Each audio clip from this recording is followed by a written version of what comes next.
nesse segmento do nosso Economia e Desenvolvimento, recebemos aqui a visita do empresário Antônio Carlos Nazi, nosso consultor aqui, porque o Nazi está uma vez por mês, pelo menos, quando ele não está viajando, fazendo negócios por aí, está em Porto Alegre e vem aqui no programa. E, Nazi, na última vez que tu estivesse aqui, nós conversamos sobre essas questões macroeconômicas, né? Federais, o que estava acontecendo, uma previsão que tu tinhas feito no começo do ano se realizou, que não tinha como não, como tu disseste, né? Mas vamos começar pelo Estado. O Rio Grande do Sul hoje, que também depende de muito das questões federais. Como é que está analisando essa crise financeira do Estado, que segundo o governador aí deverá pagar forçosamente esse mês de março o funcionalismo em dia e a partir de abril sabe-se lá o que vai acontecer.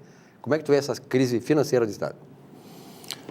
A situação é conhecida já de muito tempo, né, Silvio, telespectadores. O Estado vem sofrendo com vários governos, com soluções diferentes. Lá no Brito fez privatização, o outro entrou no depósito judicial, enfim, desde Caixa Único, etc.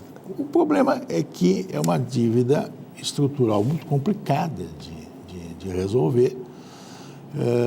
Nós temos aí uma situação do funcionalismo que é um absurdo em termos, olhando a comparação com outros estados brasileiros, quer dizer, nós temos mais inativos do que ativos.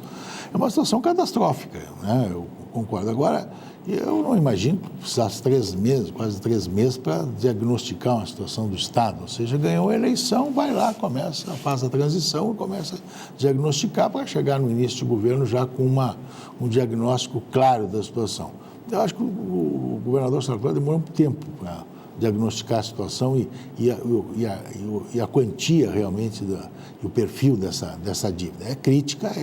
Agora, eu tenho discutido com empresários, tenho discutido com amigos, me chama a atenção que até agora ninguém falou o que tem de estoque de dívidas de ICMS para receber. Nós sabemos que existe aí muitas ações judiciais, uns tentando pagar com precatório. É uma situação complicada juridicamente falando, mas de qualquer maneira eu acho que deveria ter um tratamento por parte do governo, do secretário Feltz. Eu acho que deveria fazer um diagnóstico. Muito bem, quem é que está devendo?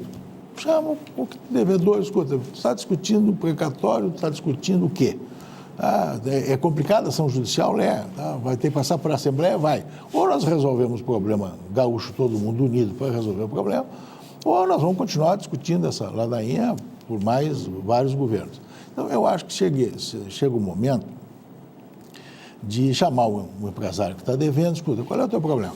O problema é assim, não adianta eu querer fazer um parcelamento de 60 meses, 120 meses, que eu não tenho caixa para pagar. Eu tenho que pagar o passado, tenho que pagar o futuro em dia. Então, eu acho que se tem que dar 500 meses para o cara pagar, faz 500 meses, faz um acordo, reduz multa, acerta juro. Outros estados fizeram isso, eu presenciei, tem um amigo que foi secretário da Fazenda do Ceará, ele fez isso no início do governo, era um déficit brutal. Ele chamou o empresário e disse que tu está devendo tanto. Tá bom. Quanto é que tu pode pagar por mês? Eu posso pagar 100 mil por mês. Eu vou mandar um fiscal lá para ver se tu pode pagar 100 mil por mês, 150 ou 50. Não adianta me dizer que vai pagar 100 mil, porque depois tu não tem condição de pagar 100 mil. Então, tu me paga o atrasado em uma condição que pode pagar e começa a pagar em dia daqui para frente. Ele resolveu o problema do Estado. Teve um outro secretário, acho que do Ceará, agora semana passada aqui, não é esse amigo meu, isso já faz tempo, que disse a mesma coisa, eles resolveram o problema. Agora tem que ter um acordo com a Assembleia Legislativa, Tribunal de Contas, Procuradoria do Estado, né, para achar uma maneira de dizer, olha, você vai cobrar 150% de multa do empresário e não vai pagar nunca. Então, eu acho que deveria... Quanto é que o Estado tem para receber aí em termos de litigioso? Tem tanto. Chama o empresário, vamos negocia. Tem que fazer um acordo lá na Assembleia de reduzir multa, porque é inconstitucional, então faz um acordo, né? E começa a botar dinheiro no caixa e para de falar em discutir se vai fazer parcelamento, etc. Tal, né? de salário, etc. Eu conversei com um ex-governador, um dos ex-governadores, aí ele disse que tu tem razão, eu também concordo como economista, concordo que tem que fazer isso aí. Nosso amigo pessoal. Chega o tempo de esfriando, é isso aí que dá. De qualquer maneira, ele disse assim, ó, que o problema no Rio Grande do Sul é diferente desses estados.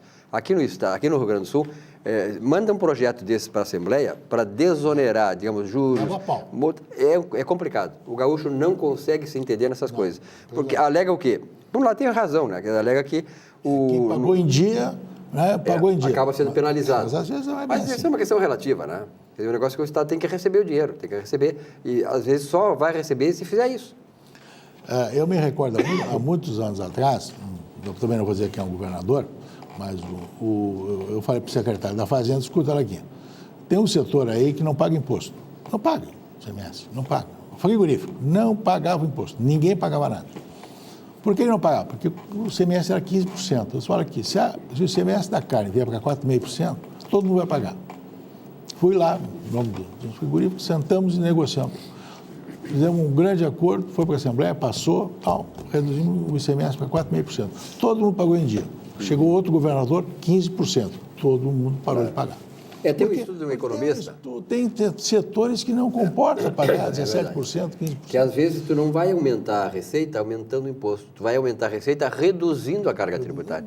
Porque aí tu faz com que aquelas pessoas que não estão pagando, estão fraudando a receita, elas passem a pagar, porque o risco é menor. Claro. Né? Hoje tu pagando um imposto de 15%, 20%, é muito imposto e você vai fraudar a receita, não vai pagar e tal, porque, enfim, quer dizer, agora se tu tiver um imposto baixo, como o Nazi falou, 4,5%, 5%, todo mundo vai pagar porque não vai correr esse risco de depois ter, né, problemas com a Receita Federal, com a Polícia Federal, enfim. Mas tu vê, esse exemplo que eu dei, é o caso típico, quer dizer, estava dando certo no governo, trocou o governador, outro partido, não. Volta tudo igual. Ninguém paga mais imposto. Aí está aí os frigoríficos que fecharam todos no Rio Grande do Sul, praticamente. Por essa causa, né? Muitas coisas aconteceram. Exatamente. E em termos federais, como é que está vendo esse arroxo todo aí? Continuo achando o que eu te disse no outro programa. Eu acho que o problema começa por um grande acordo político. O problema econômico ele vai se resolver a longo prazo. Não tem como resolver o assunto a curto prazo. Então, vamos levar aí 5, 10, eu acho que é 10 anos para resolver o problema. O meu diagnóstico é 10 anos para você voltar a ter um crescimento razoável. Eles acham que a partir de 2016, esse dia eu vi o Tom Billy falando, 2016 já dá para crescer. Pago para ver. Acho que não tem condições. Não tem porque o ajuste fiscal que vai ser feito agora, ele é absolutamente insuficiente. Então, tem que ter um grande acordo político. Parar com essa briga do deputado Cunha com o presidente, o Renan Calheiros. Aí antecipa a negociação da renegociação dos estados e municípios, só para botar a prensa no Levi e na presidente. Então, isso não leva a nada. Agora, isso tudo é muito consequência da fragilidade do governo, né? O governo está muito fragilizado. Todas as denúncias. Vamos do último programa que nós gravamos aí, e participamos. O que ocorre? Veio o dia 15 de março. Aquelas apresentações, as entrevistas dos ministros depois daquele negócio, aquilo foi um fracasso. Desmerecendo, né? Aquilo aí foi uma coisa absolutamente ridícula, né? Aí fazem uma outra reunião, vão discutir o assunto da corrupção. Aí vão os ministros, em 3 ou 4, fazer lá uma entrevista coletiva sobre a proposta do governo para acabar com a corrupção. Um desastre. O problema de comunicação, caiu lá o secretário da comunicação, ministro da comunicação, não, de comunicação social, né, ontem. Mas isso é verdade, quer dizer, falta uma estratégia de comunicação, não estão se entendendo lá dentro, né, os ministros e tal. Aquele episódio do Cid Gomes no Congresso foi algo assim que estarrecedor, não é? Não sei se ele disse a verdade ou não disse a verdade, mas o momento de dizer não era aquele, não é? Então, sabe, nós estamos numa situação brasileira que a gente olha para cima, o governo e não encontra nada. Você encontra um descontrole total. As contas públicas não se acertaram ainda, o Levi está tentando acertar e vai negociar com o Congresso semana que vem, mas eu acho que nós não vamos ter solução econômica a curto prazo e teríamos que ter um entendimento político, pensar no Brasil e parar de pensar neles, entendeu? E eu acho que esse é um processo muito complicado, porque e muito longo, né? Não, e chegou ao fundo do poço, quer dizer, virou briga pessoal, é uma questão pessoal da presidente, com o presidente da Câmara e do Senado. E isso não leva a nada. E os partidos políticos, pelo amor de Deus, né? Não, acabou. O PT tem que se refundar, o PP fundir com alguém para desaparecer a sigla, o PMDB parar de pensar nele no Brasil. Só em ser governo, né? Então, agora, com relação à corrupção, quando o governo lançou o pacote anticorrupção, eu acho que a primeira coisa que um governo sério deveria fazer é justamente reconhecer os seus líderes terem sido alvo, né, serem pegos em corrupção. O governo não reconhece isso, ele não reconhece o Zé Dirceu, o Genuíno, o tesoureiro dele, que para isso é a invenção da mídia. E nem o PT. E o PT, quer dizer, então esse é o grande problema do governo. O PT nunca reconheceu o que ele foi, e eu nunca votei no PT porque eu sei que está atrás, o que vem atrás do PT, a ideologia que vem atrás, nunca votei, porque eu sabia que ia acontecer isso. Agora, o PT trouxe para a agenda brasileira, e eu sempre elogiei ele por isso, a questão da moralidade e da ética. Só que chegou no governo, ao invés de dar o exemplo, fez muito pior do que aqueles que ele criticava, que estavam levando o Brasil para a bancarrota. Eles fizeram muito pior. Quer dizer, então o partido tem que reconhecer isso, as suas principais lideranças, o seu Lula, a Dilma, o congressista, enfim, o ministro da Justiça, toda a cúpula do PT que restou ainda, né, que ainda não foi pega em corrupção, reconhecer que erraram, que se envolveram em corrupção no governo para poder discutir uma plataforma de acabar com a corrupção, uma plataforma anticorrupção.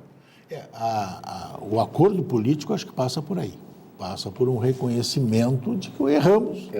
Vamos refundar, vamos fazer outra coisa, outra história. Mas isso eu duvido que vai acontecer. Eu também duvido. Eu acho que, lamentavelmente, nós vamos pagar para ver.